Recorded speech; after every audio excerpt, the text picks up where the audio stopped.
वक्फ संशोधन बिल लोकसभा में पास। यूपी में 98% वक्फ संपत्तियों पर मंडरा है खतरा। जिलाधिकारी लेंगे निर्णय। इतनी वक्फ संपत्तियां अभी तक राजस्व रिकॉर्ड में दर्ज नहीं है। इनके मामलों में अब वक्फ बोर्ड नहीं बल्कि संबंधित जिलाधिकारी निर्णय लेने के लिए अधिकृत होंगे। वक्फ संशोधन बिल पास होने के बाद यूपी की 98% वक्फ संपत्तियों पर खतरा जान पड़ा है। इतनी वक्फ संपत्तियां अभी तक राजस्व पर रिकॉर्ड में दर्ज नहीं है। इनके मामलों में अब वक्फ बोर्ड नहीं बल्कि संबंधित जिलाधिकारी निर्णय लेने के लिए अधिकृत होंगे। वहीं वक्फ बोर्ड जिन 57,792 सरकारी संपत्तियों पर अपना दावा कर रहे हैं, ये संपत्तियां भी अब उनके अधिकार क्षेत्र से बाहर होंगी। उत्तर प्रदेश में आजादी के बाद से ही वक्फ संपत्तियों के नाम पर बड़ा खेल हुआ है। यूपी के अल्पसंख्यक कल्याण विभाग की एक गोपनीय रिपोर्ट के मुताबिक सार्वजनिक उपयोग की जमीनें भी वक्फ बोर्डों ने अपने यहाँ वक्फ के रूप में दर्ज कर ली हैं। यहाँ तक कि रामपुर और हरदोई समेत तमाम जिलों में निजी भूमि के भी गलत ढंग से वक्फ संपत्ति के रूप में दर्ज करने के मामले सामने आ रहे हैं। अब इन विवादों की सुनवाई जिलाधिकारी करेंगे और फसली वर्ष 1359 यानी 1952 के राजस्व रिकॉर्ड के आधार पर फैसला देंगे। यूपी में 57,792 सरकारी संपत्तियां वैध रूप से वक्फ संपत्तियों के रूप में दर्ज है। इनका रुकबा 11,712 एकड़ है। नियमानुसार इन संपत्तियों को वक्फ नहीं किया जा सकता था। ये संपत्तियां सभी जिलों में स्थित हैं। संशोधित कानून लागू होते ही ये संपत्तियां एक झटके में वक्फ के दायरे से बाहर हो जाएंगी। बस स्थानीय प्रशासन को मौके पर इन पर कब्जा लेना बाकी रह जाएगा।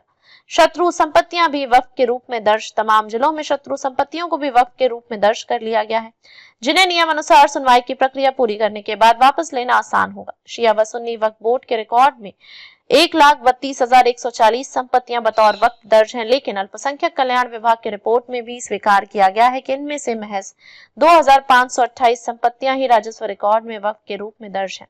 संशोधित कानून आने के बाद शेष संपत्तियों को राजस्व रिकॉर्ड में दर्ज कराना आसान नहीं होगा, क्योंकि इसके लिए पड़ताल की लंबी कानूनी प्रक्रिया पूरी करनी पड़ेगी। 75 जिलों के वक्फ के रूप में दर्ज सरकारी संपत्तियां: आगरा 1,293, फिरोजाबाद 275, मैनपुरी 224, मथुरा 507, अलीगढ़ 1,216, एटा 446, हाथरस 419, कासगंज 376, अंबेडकर नगर 997, अमेठी 477, अयोध्या 2,116, बाराबंकी 812, सुल्तानपुर 506, आजमगढ़ 1,575, बलिया 619, मऊ 529, बरेली 2,000, बदायूं 1,127, पीलीभीत 623, शाहजहांपुर 2,371, बस्ती 160, संत कबीर नगर 212, सिद्धार्थनगर 793, बांदा 831, चित्रकूट 81, हमीरपुर 486, महोबा 58, बहराइच 904, बलरामपुर 35, गोंडा 944, श्रावस्ती 271, देवरिया 1027, गोरखपुर 498, कुशीनगर 443, महाराजगंज 331, जालौन 581, झांसी 272, ललितपुर 20, औरैया 421, इटावा 222, फर्रुखाबाद 542, कन्नौज 355, कानपुर देहात 437, कानपुर नगर 548, हरदोई 824, खीरी 1,792, लखनऊ 268, रायबरेली 919, सीतापुर 1,581, उन्नाव 589, बागपत 915, बुलंदशहर 1,778, गौतम बुद्ध नगर 46, गाजियाबाद 445, हापुड़ 800, मेरठ 1,154, मिर्जापुर 598, भदोई 138, सोनभद्र 160, अमरोहा 1,045, बिजनौर 105, मुरादाबाद 1,471, रामपुर 2,363, संभल 1,150, फतेहपुर 1,610, कौशाम्बी 398, प्रतापगढ़ 1,331, प्रयागराज 264, मुजफ्फरनगर 92, सहारनपुर 1,497, शामली 411, चंदौली 275, गाजीपुर 1,251, जौनपुर 2,096, वाराणसी 406। और टीडीपी से आप लोग कह रहे हैं कि अंतरात्मा की आवाज़ पर वोट करें। आपको लगता है वो लोग समर्थन करेंगे इस बिल का और या विरोध करेंगे? क्या लगता है?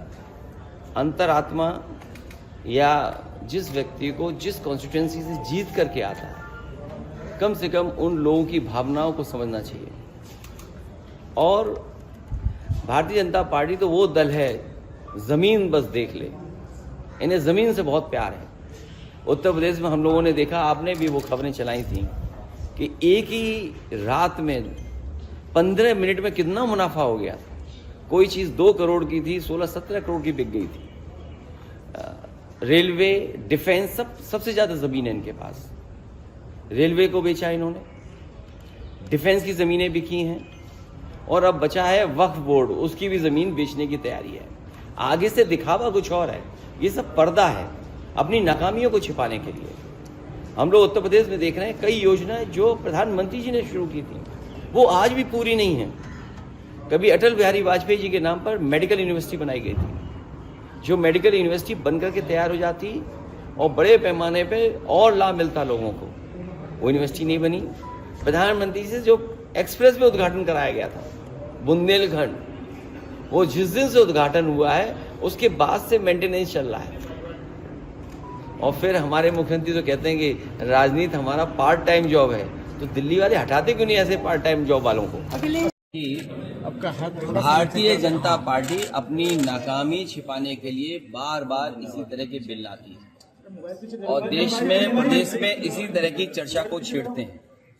हमने आपने पूरे देश ने देखा है संभल में एडमिनिस्ट्रेटिव ऑफिसर्स क्या कर रहे थे। उत्तर प्रदेश में जब चुनाव हुआ तो अधिकारी गणों का रोल क्या था? पुलिस खुद वोट डाल रही थी। बेरोजगारी, महंगाई, भ्रष्टाचार, कोई सोच सकता है कि एक IAS अधिकारी पे ये आरोप लगे कि आपके बैठे हुए कुछ पैसे का लेन देन हुआ है, करप्शन के चार्जेस लगे। 50 करोड़ रुपए हमने आपने टीवी में, विजुअल में, खबरों में देखे हैं और उत्तराखंड में भी पैसे पकड़े गए। गंगा सफाई नहीं हुई, यमुना साफ नहीं हुई, मेडिकल कॉलेजेस की हालत क्या है? इन सब नाकामियों को छिपाने के लिए बार बार भारतीय जनता पार्टी इस तरह के काम करती है, बिल लाती है। नाकामी का पर्दा इस बार वक्फ बिल है। नाकामी का पर्दा इस बार वक्फ बिल है। वक्फ की जमीन से अध्यक्ष महोदय माननीय मंत्री जी बताएं, और मुझे उम्मीद है कि जब जवाब देंगे तो बताएंगे कि वक्फ की जमीन से बड़ा मुद्दा वो जमीन है जिस पर चीन ने अपने गांव बसा लिए हैं, लेकिन कोई बाहरी खतरे पर सवाल बवाल न करे, इसलिए ये बिल लाया जा रहा है। और माननीय मंत्री जहां से आते हैं, जिस प्रदेश से आते हैं, कम से कम ये तो बताएंगे कि वहां कितने चीन ने गांव बसा लिए, घर बन गए हैं। वो तो आपको काटेगा, और इसलिए काटेगा कि अध्यक्ष महोदय बाहर ये लिखते हैं सत्यमेव जयते, बाहर है लिखते सत्यमेव जयते, भाजपाई अंदर असत्य बात कहते। तो ये वक्फ बिल जो लाया जा रहा है वो अपनी वोट बैंक को संभालने के लिए और समाज को बांट करके, ध्रुवी कर करके राजनीतिक लाभ लेने के लिए लाया जा रहा है। और अगर इसके लिए नहीं लाया होता तो पहले से जो जितने फैसले लिए सरकार ने, क्या उससे देश और प्रदेश में कोई बड़ा बदलाव आ गया है? अगर स्मार्ट सिटी का बात करें तो कितनी स्मार्ट सिटी बन गई है आपकी? आपके नोटबंदी की वजह से न जाने कितना रुपया कहां निकल रहा है।